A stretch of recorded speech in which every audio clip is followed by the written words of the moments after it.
So guys, nandito kami ngayon sa job site namin. Tingnan niyo oh. Nalagyan na nila ng ano, pero hindi pa tapos yung stuko. Nalagyan na nila yan.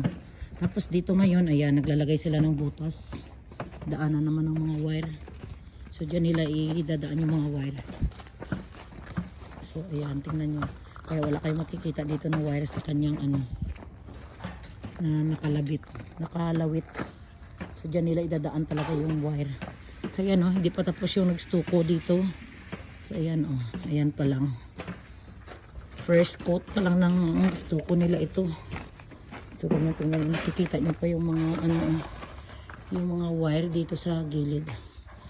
So diba, ang bilis nilang ginawa. Ayan. So hindi pa talaga magagawa yung ano kasi oh, tingnan mo, may mga kahoy pa dyan sa taas. So dito lang muna kami mag-flashing. So ayan na yung mga flashing namin oh.